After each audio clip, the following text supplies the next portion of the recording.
Assalamualaikum warahmatullahi wabarakatuh. Oke, sebelumnya tak kenal maka tak sayang. Izin perkenalkan diri, nama saya Muhammad Jenal dari kelas 10 khusus. Perkenalkan, nama saya Muhammad Afasya Masdi dari kelas 10 khusus. Perkenalkan, nama saya Fajri Al-Fathan dari kelas 10 khusus. Nah, satu ini. Perkenalkan, nama saya Uga Muhammad Cabas Zakaria dari kelas 10 khusus. Oke, jadi tujuannya kami membuat video ini yaitu ingin membagikan apa saja isi bab 1 dari buku sejarah, yaitu pengantar ilmu sejarah. Oke, dadah. Oke teman-teman, kali ini saya akan membahas bagian A, yaitu memahami arti sejarah. Nah, bayangkan jika kalian tersesat di kota baru tanpa peta, pasti kalian bingung kan? Begitu juga sejarah. Sejarah ibarat peta dalam kehidupan kita. Jika kita mengetahui sejarah, kita akan tahu arah, memahami asal-usul, dan identitas diri. Jadi, arti sejarah adalah memahami jati diri dan perjalanan bangsa.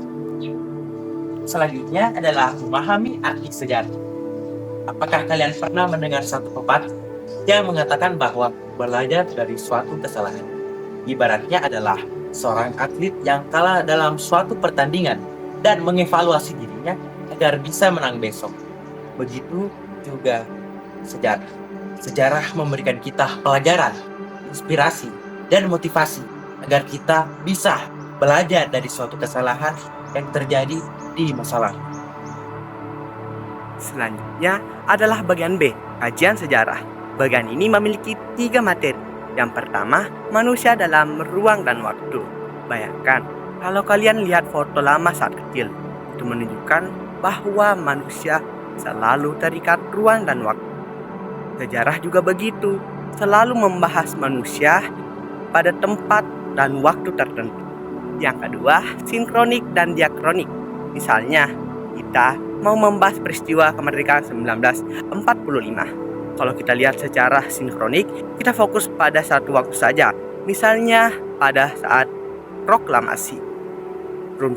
Sedangkan kalau kita mau membahas diakroniknya, kita telusuri runtunannya dari penjajahan, pergerakan nasional, sampai akhirnya merdeka. Yang ketiga, perubahan dan keberlanjutan. Contohnya transportasi. Dulu orang menggunakan kuda, lalu becak, motor, sekarang tinggal menggunakan ojek online.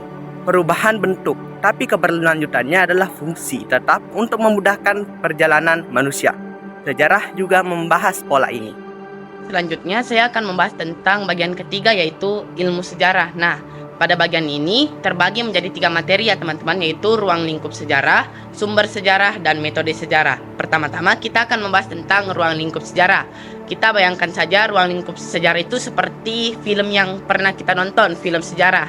Nah, di dalam film sejarah itu terdapat kisah, peristiwa, ilmu, bahkan seni yang membuat ceritanya menjadi lebih hidup. Nah, itulah yang dimaksud dengan ruang lingkup sejarah, yaitu peristiwa, kisah, ilmu, dan seni. Nah, selanjutnya sumber sejarah. Bayangkan kita meneliti kisah hidup kakek nenek kita. Nah, kita bisa menelitinya melalui lisan, arsip, foto lama, dan masih banyak lagi. Itulah sumber-sumber sejarah, yaitu sumber kita mendapatkan sejarah. Nah, selanjutnya yang terakhir itu metode sejarah. Metode sejarah ini digunakan untuk meneliti suatu peristiwa sejarah. Nah, itu pun ada tahap-tahapannya, yaitu heuristik, mengumpulkan sumber, lalu kritik, mengecek keaslian data, berikutnya interpretasi, menafsirkan maknanya, dan terakhir histografi, menuliskan menjadi kisah sejarah. Nah, sekarang kita sudah sampai di penghujung materi, yaitu bagian D tentang historiografi di Indonesia. Oke, sebelumnya teman-teman bayangkan terlebih dahulu, jika ada satu peristiwa atau satu kejadian yang diceritakan oleh 2 orang yang berbeda, tentu hasil ceritanya tersebut berbeda. Begitu juga dalam sejarah. Dalam sejarah Indonesia terdapat 2 sudut pandang yang berbeda. Yang pertama ialah sudut pandang dari Belanda atau dikenal sebagai Neerlandosentris, dan yang kedua ialah sudut pandang Indonesia atau lebih akrab dikenal Indonesia sentris. Pertama-tama, saya akan membahas tentang Neerlandosentris atau menurut sudut pandang Belanda. Neerlandosentris adalah sejarah yang ditulis oleh Belanda. dan menekankan perannya sebagai penjajah dibanding menekankan perang Indonesia.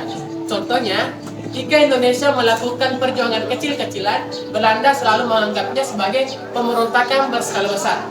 Nah, sekarang yang kedua, yaitu Indonesia sentris atau menurut sudut pandang Indonesia. Indonesia sentris muncul ketika Indonesia berhasil mendapatkan kemerdekaannya, ketika sejarah ditulis oleh sejarawan Indonesia, yang dimana tokoh bangsa seperti Tzu Nyakiem, Pangeran Diponegoro, dan lain sebagainya lebih ditonjolkan sebagai pahlawan. Oke, cukup sekian pemaparan materi kami tentang pengantar ilmu sejarah. Mohon maaf karena awalnya kita berempat menjadi 2 orang, karena 2 orang sedang menjalankan tugas di Makassar. Oke, cukup sekian dari kami. Maaf jika ada kekurangan. Wabillahi taufiq wal hidayah. Wassalamualaikum warahmatullahi wabarakatuh. Apa yang gue bilang kok? Susah. Orang tadi bilang.